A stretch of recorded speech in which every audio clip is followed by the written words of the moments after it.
pinaka-himala na dala-dala ni Prophet Muhammad sallallahu alaihi wasallam. Pinasok mo yung karayong, yung nabawas ng karayong na tubig mula dun sa dagat, ay ganun lang mabawasan ang pagmamayari ng iba.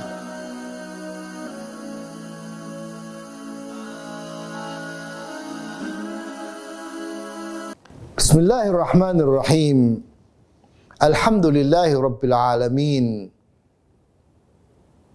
Wala aqibatu lil muttaqin. Wala udwana illa ala zalimin. Wassalatu wassalamu ala ashrafil anbiya wa imamil mursalin sayyidina wa habibina wa nabiyyina Muhammadin sallallahu alaihi wasallam. Allahumma salli wa sallim wa barik ala sayyidina wa nabiyina Muhammad wa ala alihi wa sahbihi ajmain, amma ba'd. Assalamualaikum warahmatullahi wabarakatuh.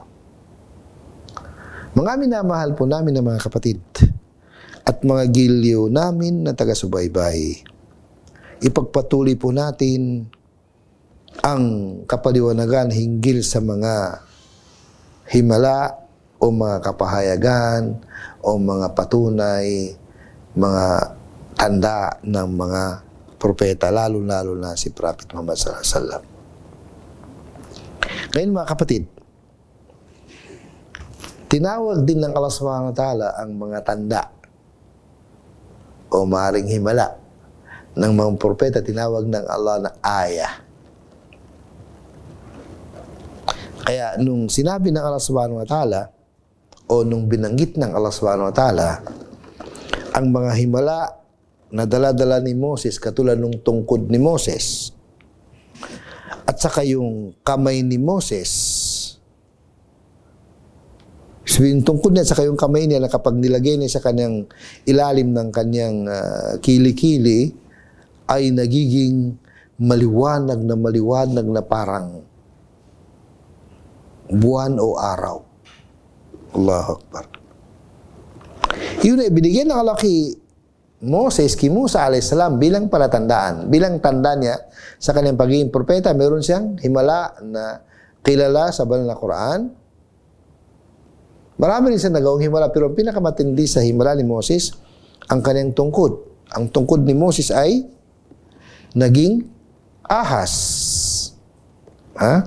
Naging ahas ang tungkod ni Moses, na hindi lang pangkaraniwang ahas, kundi dambuhalang ahas. Ganun din, yung kanyang kamay, kapag nilagay niya sa ilalim ng kanyang kilikili, pag nilabas niya, nagiging liwanag. Na puting-puti, na maliwanag na parang maliwanag na ilaw. Na maliliwanagan niya ang buong paligid. Na mas matindi pa kaysa, kasing liwanag ng maliwanag ng buwan. Allahu Akbar. Kaya anong tawag ng Allah dito sa palatandaan na ito? Yung tanda ni Moses, tinawag ng Allah na burhan. Sabi ng Allah, fadhanika burhanani min rabbika ila fir'auna wa mala'i. Sabi ni Musa, sabi ng Allah kay Moses, itong dalawang bagay na ito ay dalawang tanda na mula sa Allah sa iyong pagiging propeta, sugo ng Allah, na ito ang ipapakita mo kay Pero ng Egypt, kay Firaun, at sa kanyang sambayanan ni Pero. Ito ang dadalhin mo sa kanila na katibayan mo na ikaw ay propeta at sugo na pinili ng Allah, ang dalawang burhan na ito, sabihin dalawang himala na ito. Kaya tinawag ng Allah yung himala ni Moses na burhan. Ibig sabihin ng burhan ay matibay na tanda. O sabihin malinaw na tanda. Malinaw at matibay na tanda. Kaya tinawag ng Allah ang kanyang tanda na ito, tinawag niyang burhan. Burhanan wa bayyina. Malinaw, matibay at malinaw na palatandaan. Wadhalika liquwwati dalalatiha alal matlub. Dahil sa tindi ng impact nito dun sa dapat na maging malinaw sa kanila ang pagiging propeta at sugo ni Moses. Kaya kapag ito'y lumabas, lumitaw katulad nung nangyari kay Moses, ay lalabas yung tamang kaalaman na katotohanan na siya ay propeta. Na ito ay katumbas. Itong mga ganitong pangyari ay katumbas din ng mga palatandaan ng mga ibang mga propeta na pinapatunayan itong mga palatandaan na ito kung ano ang misyon, pinakahangarin ng propeta. At mas matindi ang katulad nito dahil napapatunayan niya ang tunay na matibay na tanda at katibayan. Dahil ito ay himala. At hindi pangkaraniwang himala, kundi dakilang himala. Okay.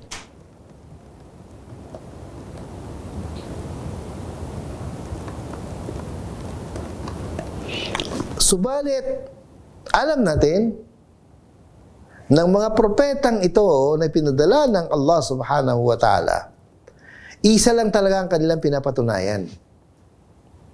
Bukod sa kanilang pagiging propeta, ay upang paniwalain ng mga tao na nag-iisa lang talaga ang Diyos na dapat sambahin. Lahat sila doon nagkakaisa. Iisa lang talaga ang Diyos na dapat sambahin, ang Allah subhanahu wa ta'ala. Wala nang iba. Kayo ang pinakapangunahin sa lahat ng kanilang pinapatunayan. Na kung saan, ganun katindi ang mga patunay na ito. Dahil bakit siya himala? Kasi katumbas din ng meron sila. Halimbawa na lang, doon na lang tayo sa tungkod ni Moses. Sa panahon kasi, panahon ni Moses at panahon ni Firaun, ni Pero ng Egypt, ay naging laganap ang magic. Kumbaga sa naging katanggap-tanggap sa mga tao ang tinatawag na magic dahil yun ang laganap sa panahon na yaon. Kaya ang ipinadala ng Allah ay katumbas din ng magic sa kanilang pananaw ng mga tao. Samantalang yung dala-dala ba ni Moses ay magic? Siyempre hindi. Kasi napatunayan nga nagkaroon sila ng paligsahan na magpakita ng gilas galing ang bawat panig, ang panig ni Musa alayhis salam sa kapanig ng mga magician ni Firaun. Ay yung mga lubid, mga tungkod, mga stick na dala-dala ng mga tauhan ni Firaun, mga magician niya, kapag naging ahas, hindi tunay. Manatili pa rin siyang lubid, manatili pa rin siyang tungkod. Samantalang yung kay Moses ay napatunayan na kapag naging ahas, tunay na ahas. Tunay. Tunay na ahas. Paano napatunayan ng mga magician na tunay yung kay Moses? Hindi magic. Kasi nung tinuklaw niya, ang lahat ng lubid, stick, tungkod na pinalabas nila na napakarami, natakot nga mga tao, ay tinuklaw lahat ng dambuhalang ahas ni Moses. Dahil yung tungkod ni Moses, kapag naging ahas, tunay na ahas. Samantalang yung mga lubid nila, ng mga magician ni Pero, at saka yung kanilang mga tungkod stick ay nanatili pa rin magic. Hindi siya tunay. Kaya yun ang himala doon. Yun ang nakakamangha doon. Yun ang nakakagulat doon. Kasi yung kay Moses, kapag naging ahas, tunay na ahas. Kasi paano niya matuklaw, makain ng lahat ng mga maliit na ahas na pinalabas ng mga magician ni Pero kung hindi siya tunay? Pero pag hinawakan ni Moses, babalik sa kanyang original na isang tungkod. Allahu Akbar. Kaya alam natin, ayon sa tamang katuruan ng Islam, na ang sugo, kapag dumating sa kanyang sambayanan at siya ay inangkin niya na siya ay sugo, na pinatunayan ng dala-dala ng himala, ay inaangkin din niya, o sabihin, hinihikayat niya mga tao, hindi inaangkin, sorry. Hinihikayat ng mga tao na kung saan walang dapat sambahin maliban sa Allah. Yun ang pinapatunayan nilang lahat ng mga propeta. At patutunayan naman ng Allah ang pagiging totoo ng propeta sa pamagitan ng tanda. Allahu Akbar. Na kung saan sa pamagitan ng palatandaan na ito, maniniwala sa kanya ang mga tao. Kaya dahil doon, meron tayong iilan na mga puntos na dapat natin linawin. Ano po yung mga puntos na dapat natin linawin, mga kapatid? Unang-una, yung propeta, unang-unang pinapatunayan niya na siya ay sugo o propeta na isinugon ng Allah subhanahu wa ta'ala. Yun ang unang-unang kanyang pinapatunayan. Allahu Akbar. Sa pamagitan ng kanyang mga palatandaan, ay pinapatunayan na siya ay propeta at sugo ng Allah subhanahu wa ta'ala sa mga tao sa kanyang sambayanan. Yun ang unang-una.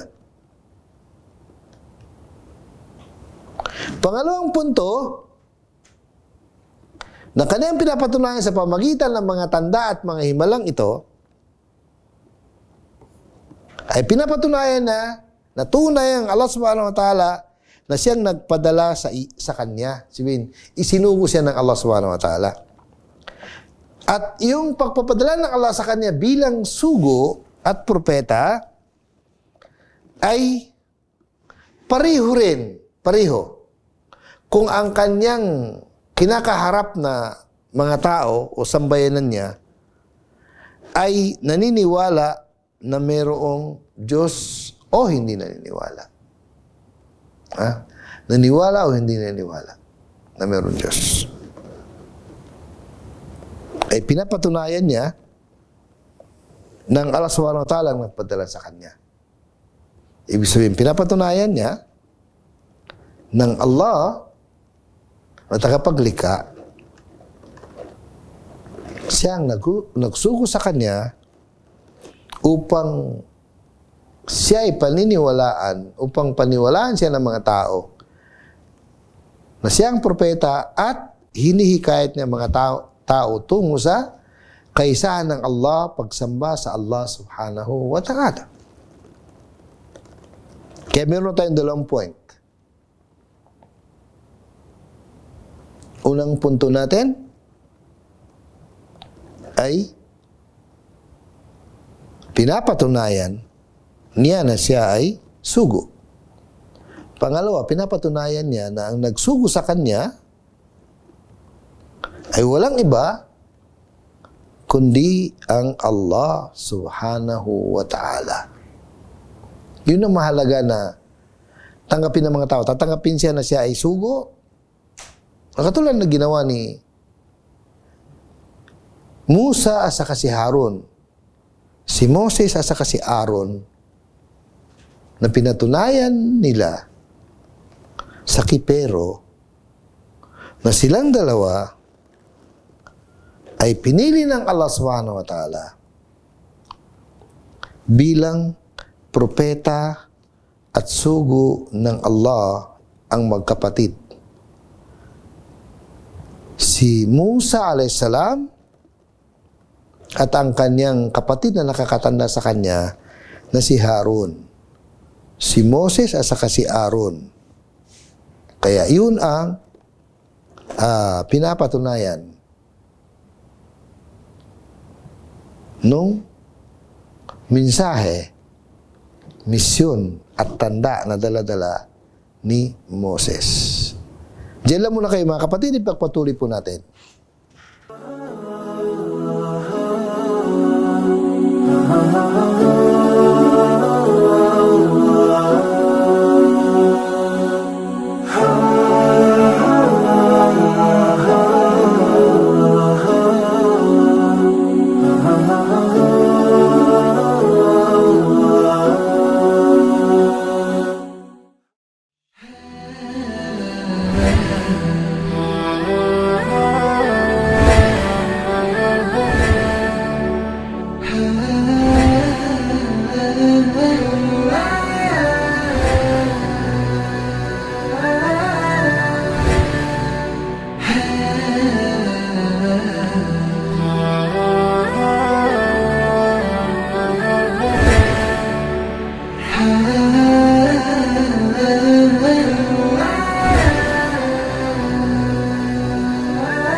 Ang banal na Quran ay ginawa ng Allah na pinaka-himala na dala-dala ni Prophet Muhammad sallallahu alaihi wasallam. Pinasok mo yung karayong, yung nabawas ng karayong na tubig mula dun sa dagat, ay ganun lang mabawasan ang pagmamahari ng iba.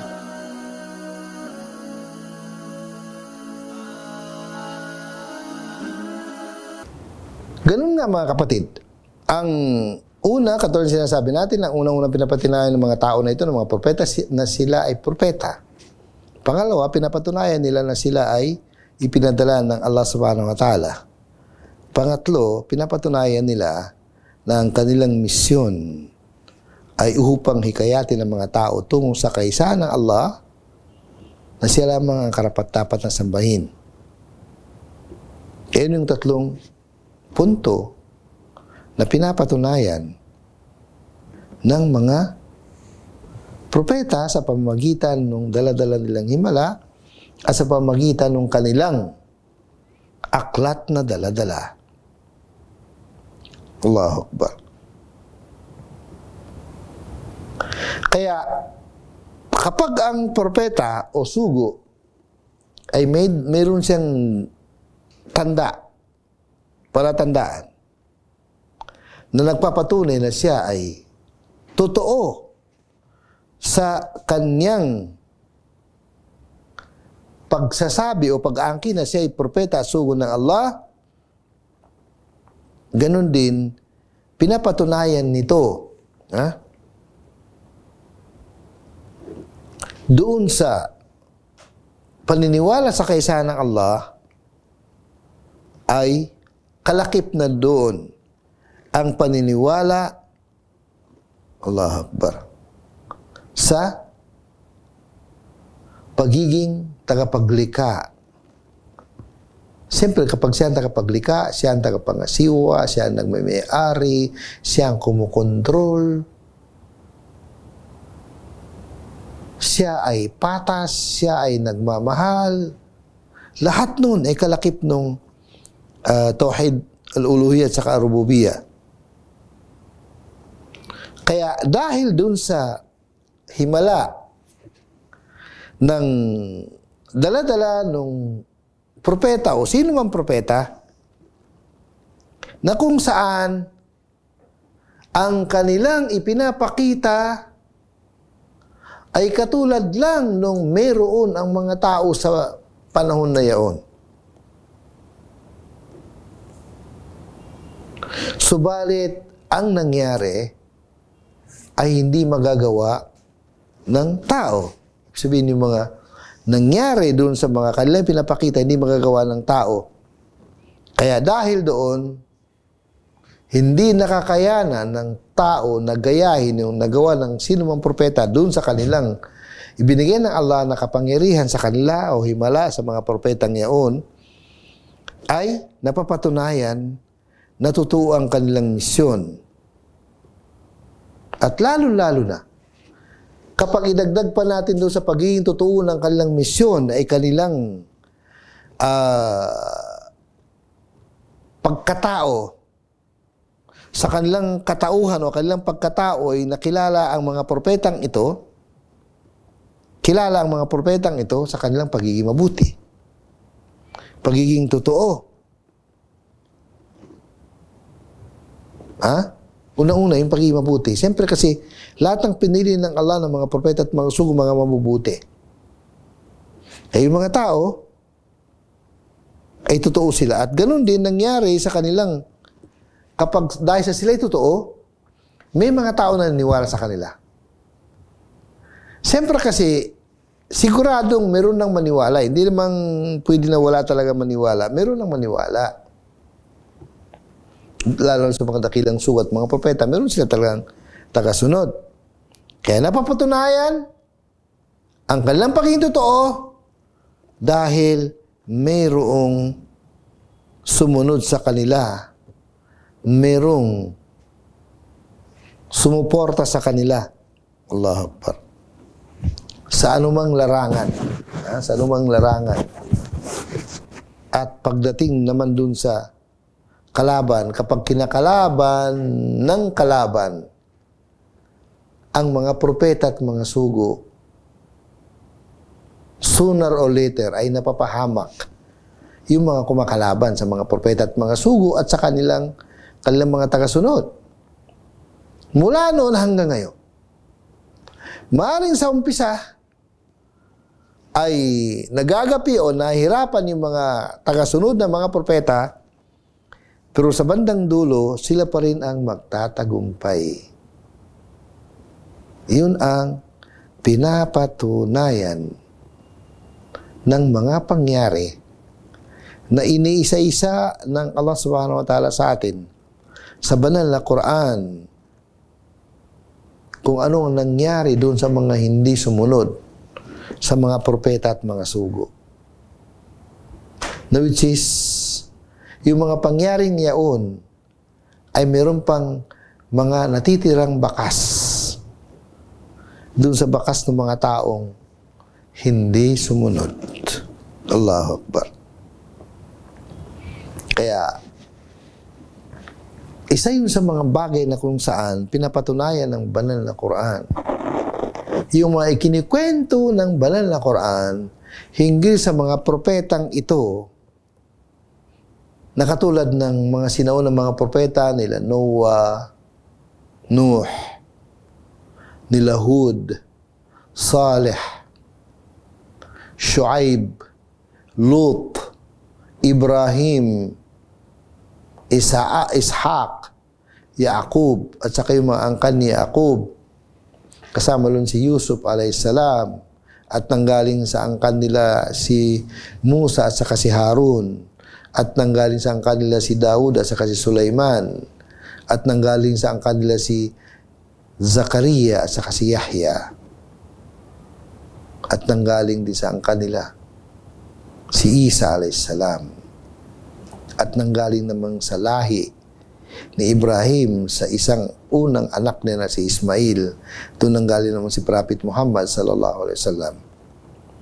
Ito po mga kapatid ay patunay lamang, patunay lamang kung gaano katotoo ang mga pangyari na kung saan yung mga pangyari sa mga sinaunang mga propeta ay may mga bakas pang natira.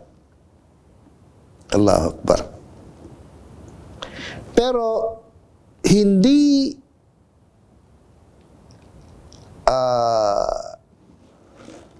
tinitiyak o sabihin, hindi sinisigurado ng pagpapatunay na ito o yung mga dala-dala ng mga propeta, hindi kailangan na yung mga tao ay dati nang naniniwala sa Allah, pero maaaring mali ang kanilang paniniwala, naniniwala silang may tagapaglikha, o yung mga hindi naniniwala sa Diyos. Ang mga tao kasi, iba't ibang klase. Pero lahat doon ay pinapadala ng Allah ng mensahe at may misyon sa kanila mula sa Allah subhanahu wa ta'ala na kanyang ipinapagawa sa kanyang mga propeta at mga sugo. Ang ibig natin sabihin, mga kapatid, may mga tao na hindi talaga naniniwala sa Diyos. May mga tao na hindi talaga naniniwala sa Diyos, yung mga tinatawag na mga atheist. At hanggang ngayon, meron. Yun yung mga tao na lumagpas ang kanilang talino. May mga tao naman, naniniwala sila sa Diyos, pero mali naman ang kanilang paniniwala sa Diyos. Sabihin lang, Diyos ay pwedeng, yung iba sa kanila, sinasabi nila, Diyos ay pwedeng mangyari sa iba't ibang bagay. Katulad ng Hindu. Katulad ng Hindu. Sabi nila, ang Diyos ay pwedeng tao, pwedeng ganito, pwedeng gano'n, pwedeng hayop. Astaghfirullahaladzim. Naniniwala sa Diyos, pero mali ang kanilang paniniwala. Pero nung naniniwala sa Diyos, pero sinasabi ng Diyos ay nagkaanak, nagkatawan tao. Meron naman naniwala sa Diyos nang Allah pa rin ang kanilang pinapaniwalaan na Diyos, pero sa kanilang gawa, hindi sila, ayaw nilang sumunod. Meron silang sariling pamamaraan. Halimbawa na lang, mga Hudyo, ang mga Hudyo, pinapaniwalaan nila ang nag-isang Allah subhanahu wa ta'ala, pero ayaw nilang sumunod sa huling sugo. Dahil sa ayaw nilang sumunod sa huling sugo, ay hindi maging katanggap-tanggap ang kanilang gawain dahil yung kanilang sinusunod na aklat ay marami ng pagbabago. Wala na yun sa original. Kaya di na maging tanggap-tanggap yung kanilang paniwala sa mga sinaunang ng mga propeta. Kasi hindi na nila masusunod yung katuruan ng mga sinaunang ng mga propeta kasi hindi na kumpleto o talagang totally na bago na. Allahu Akbar. At may mga tao na naniniwala sa Diyos, pero ayaw nilang sumunod. Ngayon, katulad ng mga Hudyo. At may mga tao na malilinaw ang kanilang isipan, malinaw ang kanilang kalooban, mga matutuwid sila, mga mabubuti sila, kaya naniniwala sila kaagad sa mga propeta at mga sugo. Nangyari yun sa lahat ng panahon. May mga tao talaga na gano'n. At hanggang ngayon, may mga tao talaga na gano'n. Kaya ang punto natin dito, mga kapatid, ay iba't ibang klase ng tao ay naabutan ng mga propeta. Pero kung i-categorize natin, ipin natin gawin dalawa na lang. Merong hindi naniniwala na mayroong Diyos, at meron naman niniwala na mayroong Diyos. Merong hindi naniniwala na mayroong Diyos, yung iba naman ay hindi naniniwala na mayroong Diyos. Siyempre, yung mga hindi naniniwala na mayroong Diyos, meron ding iba't ibang klase. Pero ang pinakamarami, yung mga naniniwala na mayroong Diyos. Maraming klase. Okay? May mga naniniwala na mayroong Diyos, pero the same time, naniniwala na may magagawa yung ribulto na gawa-gawa nila. Paano mangyari yun? Kaya, ang punto dito, mga kapatid, ang gusto natin ipupuntos dito ay hindi nangangahulugan ng mga propetang ito na pinadala ng Allah na may daladalan silang himala, kailangan ang mga tao na kung saan sila pinadala, kailangan naniwala sa Diyos. Kasi merong nga hindi naniwala sa Diyos at merong hindi naniwala at merong naniwala. Kaya, dahil doon, sa naniniwala man o hindi, ay sa pamagitan nung unang-una, yung himala na dala-dala ng propeta, yung mga ginawa ng propeta na hindi pangkaraniwang samantalang akala nila ay katulad din ng ginagawa nila, katulad ng kay Moses, parang magic yung dating yung kay Moses, pero hindi pala magic, tunay pala. Katulad ng kay Isa a.s. na ang galing naman panggagamot sa mga may sakit. Na kung saan nagagamot niya yung mga sakit na hindi na gumagaling. Nagagamot ni Moses, ni Isa a.s. ni Jesus Christ, ang mga sakit na hindi kayang gamutin ng sino mang manggagamot. Kaya ganun pa rin. Yung dala-dala ng bawat isa sa kanila ay himala na katumbas o katulad ng mga galing ng mga tao na mayroon doon sa panahon nila, panahon ng bawat propeta na yon. Samantalang hindi nila kayang gayahin ng ginawa ng propeta. Ang katulad ni Moses, hindi nila kayang gayahin yung nagagawa ng tungkod ni Moses. At hindi nila kaya gayahin yung kamay ni Moses na nagiging ilaw. Wala sa kakayanan nila. Samantalang, pare-pareho lang naman sila. Ibig sabihin, nung patunay na, si Moses ay sugo ng Allah. Kaya doon sa mga ganong himala, ay pwedeng maniwala ang mga taong hindi naniwala talaga sa Diyos. At pwede rin maniwala ang mga tao na dati na may paniwala sa Diyos, kaso nga lang mali ang kanilang tingin o panindigan sa Diyos. Allahu Akbar. Kaya, sa pamagitan ng mga propetang ito na may daladalang himala, na katulad ni Moses, katulad ni Isa a.s. Halimbawa, kay Isa a.s. siya ay magaling sa panggagamot. Sa mga may ketungin, yung mga matitinding sakit, at higit sa lahat, sabi ni Isa a.s. ayon sa Banal na Quran, wa uhyil mauta biidnillah. Nabubuhay ko ang patay sa kapahintulutan ng Allah. Allahu Akbar, mga kapatid. Kaya, yun yung mga iba't ibang klase ng mga tanda na dala-dala ng mga propeta nagpapatunay na sila ay mga propeta na ipinadala ng Allah subhanahu wa ta'ala. Maraming salamat mga kapatid. Jazakumullah khair. Assalamualaikum warahmatullahi wabarakatuh.